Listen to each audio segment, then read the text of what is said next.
morning, dub fans. This is John Green from Global Reverb, dub music channel. Today I wanted to talk to you about the way I put my sound together. One thing that people comment on a lot when they see photos of my studio is my wall of pedals. The thing is, if you're a guitar player, you're probably used to seeing pedals just like this one on the ground, plugged into your amp, and then the other cable going into your guitar. In this case, we just have a little recording studio with a little 22 channel mixer. So what we're doing here is we're taking these little analog pedals and trying to put together a sound along with a mixing desk, along with a synthesizer and a drum machine, to try and represent a living live musical band. And when it comes to electronic music, you can do things that are absolutely inhuman and wonderful and amazing and deep and powerful, especially when you listen to things like dubstep. But what I'm trying to do is try to recreate a sound which sounds as if human beings played all of these instruments, and then I just add effects such as a reverb, a little delay, maybe a tiny bit of fuzz, and call it a day. You know, I might record it onto a 2-track recorder to get the proper analog sound, or even use the 2-track recorder to do analog delay effects, which are always fun because they phase. And this is how I do it. If you're wondering what kind of pedals are important to me, and especially to make the sound of the Global Reverb dub sound, first of all, I can't say enough good things about the Superfuzz Big Muff. This is the deluxe version. You can get smaller versions of this. Basically, it converts your signal from an analog simple bass sound, and for me it's a synthesized bass coming from MPC 5000. It goes into this Big Muff, which has pride of place up here right at the very top, so I can always keep my eye on it. And that's another benefit of having a wall of pedals. It's always at eye level or around your eye level. You don't have to look down under a table or anything to see what's going on. Plus you can manipulate the things quite well. You can use this thinner, skinny Velcro that you're used to seeing. It is possible to use this stuff, but I wouldn't. If you have the option of using the good gear, if you have the option of using the thicker, well, I would say professional grade Velcro, it's as wide as the pedal is, you just have to cut it to the right size. So this Big Muff gets pride of place here, and therefore it's the first thing I want to plug in. The Big Muff is also coming from a split cable. One channel goes into the desk and plays a bass line.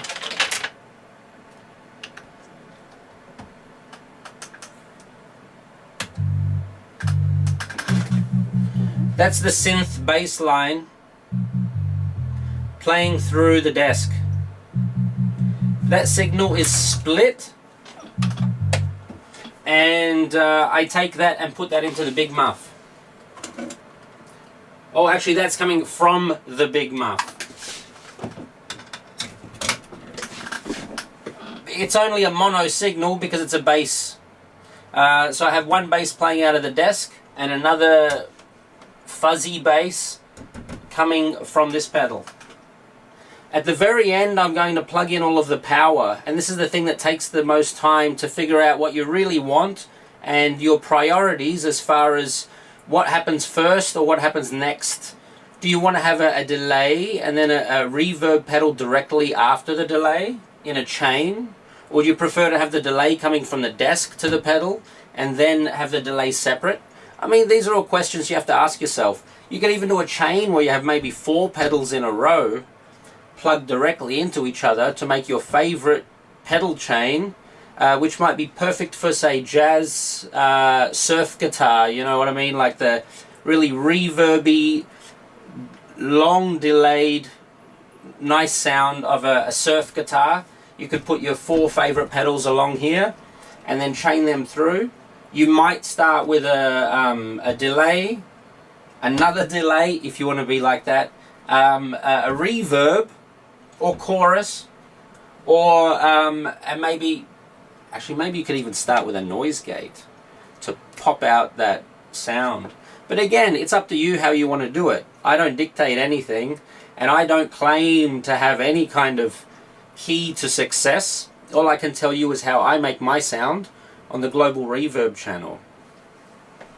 So I got the big muff.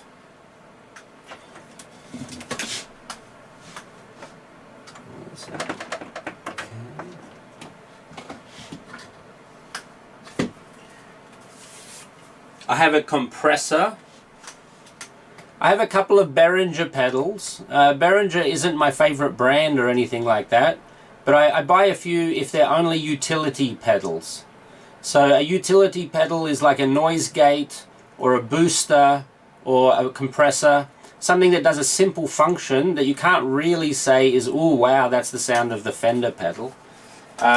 Whereas when you use a name brand delay or a name brand chorus or a name brand phase, it's going to add a lot of punch to your music. So I recommend that you spend the real money on pedals like these. Boss ones have a very nice, brilliant, high sound. They're very sharp, maybe a little shrill, but if you mix it just right, the delays cut right through the mix. And I mean, look at this.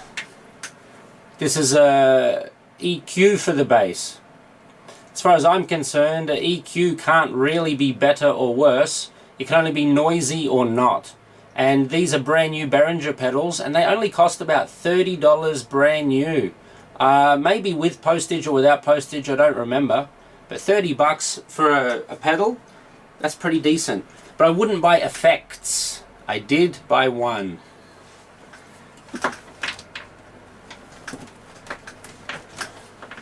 I like to put my bass EQ before the signal goes into the big muff, so I can shape the big muff sound. Here I've just got a simple DI. If you're wondering what I use that for, it depends. If I want to put a signal into one of these pedals and I have to reduce the power of the signal so it doesn't overdrive the pedal, I can use a DI. Instead of using batteries, I like to convert the boxes so you can put direct power into them. And again, I'm not taking these pedals to gigs or to shows.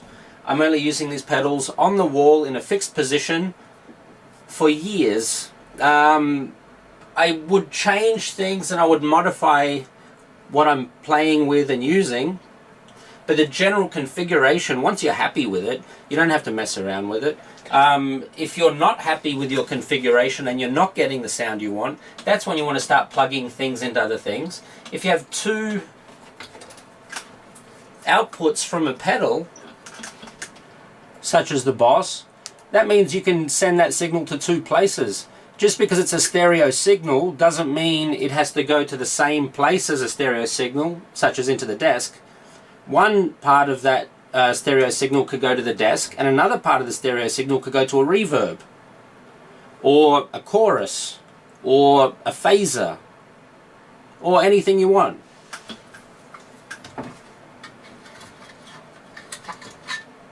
As far as reverb is concerned,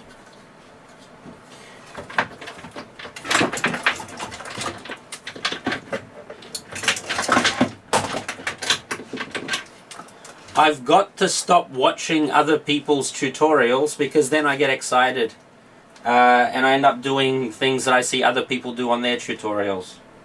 Dubchasm is one of those people. Alright, so I have a real reverb unit, a tank as they're called. You could buy a tank like this for about 20 bucks on eBay. You can touch the springs, and that's the reason I like to use this kind of tank open.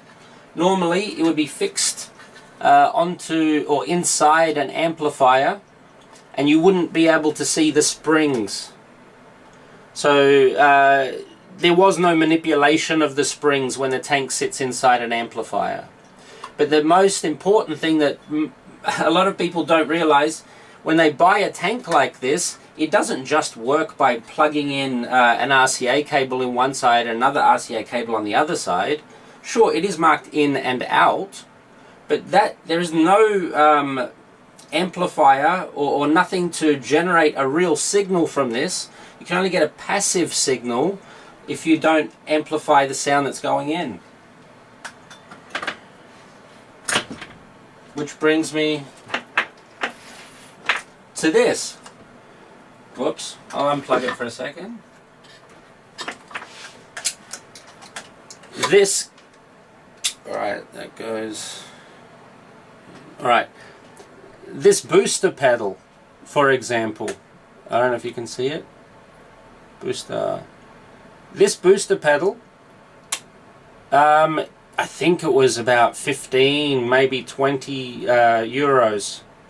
I bought this thing on eBay. It wasn't expensive, and again, because it's only a little amplifier, it's not going to be anything special. So it's not adding any rich sound to it or anything. It might. Oh, you can do bass and treble. You can do a little bit. I would probably roll off the bass as far as the reverb is concerned, and maybe I would even amplify the treble. But that depends on what the tank sounds like. You could buy a little pedal like this for about 20 bucks, and then that is the thing you're going to need to power your reverb tank. So if the signal's going into your booster first, and then you're boosting the signal, and then going in, coming out of the tank, and then going into your mixing desk, now you have a working reverb unit.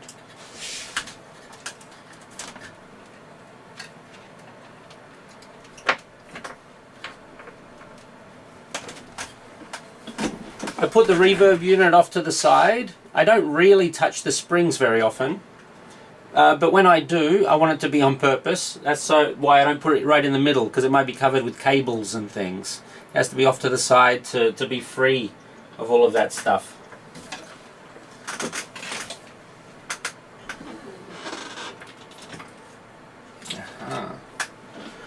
I don't know about other people, and to tell you the truth, I think probably a lot of DJs and a lot of bedroom DJs, and especially a lot of bedroom producers, people who don't really have a firm grasp of music, and myself included. I went to art school, but I wasn't studying music. I did do musical things, and I did learn how to do audio engineering. But music itself is something that not everyone is knowledgeable of. So if you're having problems with figuring out why do the things sound funny, or why they aren't in key or something like that, you know, you can do what I do, and as an engineer you can make your job a lot easier. This is again another little $20 pedal. It's just a tuner. And it's not on at the moment, but what I do is I play the bass line as it's split from the bass, which bass pedal? The graphic equalizer. As it's split from there, I put it into the tuner, and the tuner tells me what notes I am playing on the bass. So even if I'm playing on a keyboard, or I played the bass line on a synthesizer earlier, the bass line being played through the MPC 5000 then goes through the tuner, and the tuner tells me exactly which notes I'm hitting at which point. So if I forget what I'm doing, I can look over and see what the notes are. If the singer asks what note is that, you look at the tuner, and the tuner will tell you that the piano is playing, maybe it's a G, who knows what. It doesn't, I don't know if it really does sharps and flats. I think it does, of course it does. I think all tuners do. But the important thing with this is just that I have a visual reference while I'm recording my music for which notes I'm hitting at what point. So if I want to play extra keyboard or do a solo, I can look over at my tuner and it tells me what notes I'm hitting, and I can hit the same notes on the piano.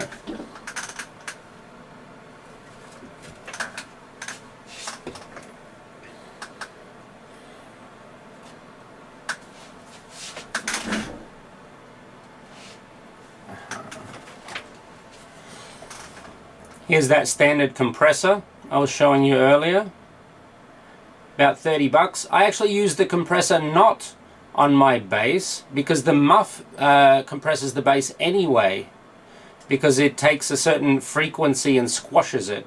This compressor limiter is used actually for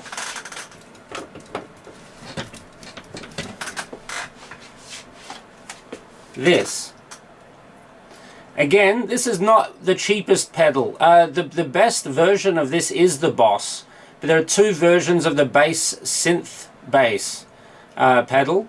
The Boss ones are silver with red writing on them. The silver ones have a beautiful, crisp, clear sound, which is absolutely due to the chips that they were using inside those pedals at the time. And here, of course, Behringer, the German company, has done everything in its power to copy that pedal, and you know what? Even add some features. So the different forms of modulations and waves are actually quite complex here, and this pedal cost about $100. So even as a Behringer is about 100. If I bought the synth version, the Boss version, maybe it'd be about 180, possibly 150 if you're lucky. Collecting like glamour pedals to show off about isn't that great. If you play a lot of live gigs, it could be very important, or it could be important in the studio. But I don't really think having just a bass synthesizer like this, for me, it's not a priority to get a name brand one. I just want to get the sound of the whip that comes from using a filter. And I didn't want to get a name brand filter bank or any kind of filter pedal. This is a filter pedal, but it's specifically for the bass. And again, it takes a signal from direct out from the muff pedal. So that's coming directly out into the bass synthesizer, into the compressor, so the bass synthesizer doesn't warp out my entire mix, and then into the mixing desk. Most of my things I put through a little isolator. A lot of these pedals go through these little isolation cables. They have a little magnet inside the box, and then it goes through into the mix. And generally speaking, I do not have problems with noise. I only sometimes have problems with noise when I use the muff and there's no signal going into it. It still makes a buzz noise in the desk. So as long as there's a signal going into the muff, it sounds like a real bass. But when there's no signal going in, it has a tendency to hum. So maybe having a gate directly after the big muff might be smart to do. So that the gate will be set so low that it only cuts out the hum, and then when the bass kicks in, you can hear the full bass properly, and therefore the hum is irrelevant once the volume goes up to, say, -3 dB. I know a lot of people mix their bass at like -6 decibels. But I think with dub music or reggae and dub, or drum and bass and all those other styles that are bass heavy, I think mixing at -3 dB is perfectly good. It depends on what the bass sounds like. So the bass synth kind of gets pride of place right in the middle, because I want to manipulate that from time to time. Now, I bought one other Behringer pedal, and look, seriously, I'm not doing an ad for Behringer. I'm not even a big fan of this particular pedal. I wish I had bought maybe 2 of these Boss pedals.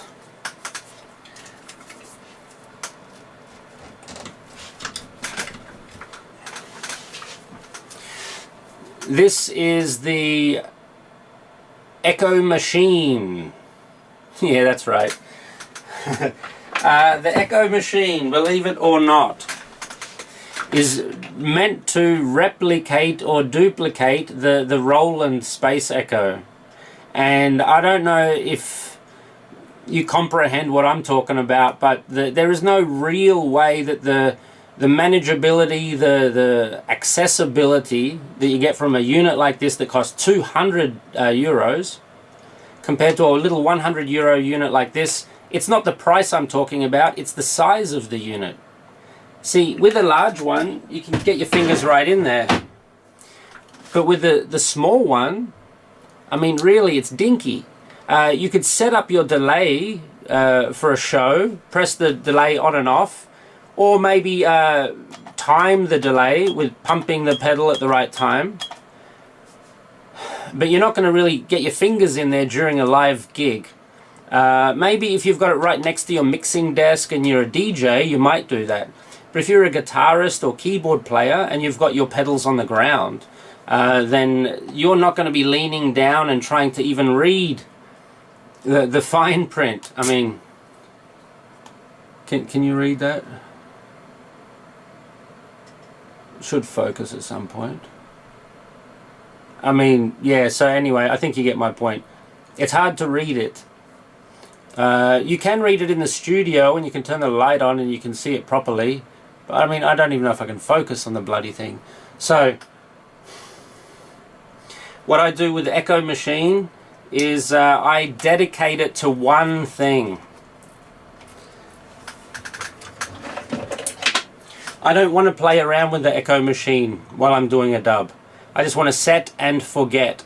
So I hook up my dub siren, and the dub siren, when I'm pressing buttons and turning knobs, is going directly into this Echo Machine, and the Echo Machine is going stereo, as you can see, into the mixing desk.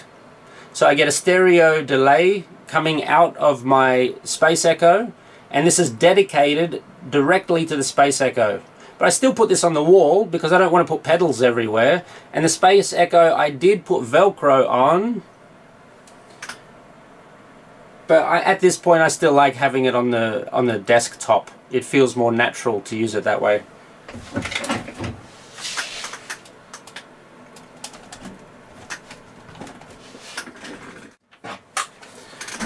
Alright, here's the pride and joy of the digital pedals. The Roland Space Echo is the very best digital version of what the Roland... sorry, it wasn't Roland before, it was... actually, this is Boss Space Echo. So anyway, the original Space Echo was a tape delay unit, and it's a prized possession amongst many people, and many studios still use them. Believe it or not, you can still buy the tapes for the original tape Echoes. You can buy them brand new. You can still buy boxes and boxes of them, and they're not expensive. The units themselves are very expensive because, you know, once something becomes retro and cool, collectors want to collect them, but not every collector is using them. Some people just collect them and stick them on the wall. So for people whose budgets are not 600 to 800 euros for a delay unit, this 200 euro unit makes a lot more sense. It basically does all the same things that the Space Echo did, but in this case, everything's digital.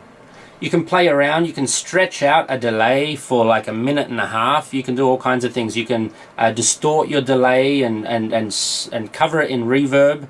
You know, sink that delay deep into some long reverb loop. And you can also, what's very, very important with this unit is that I would recommend switch so that you have your direct off, and the only thing that you get from the unit is the signal with the delay. Of course, you can do what you want when you're mixing your music, and if you want to have the signal on, so you're getting the direct signal plus the delay, you're going to have a lot of signal. But you're already getting that signal somewhere else. So this should only really be a delay unit.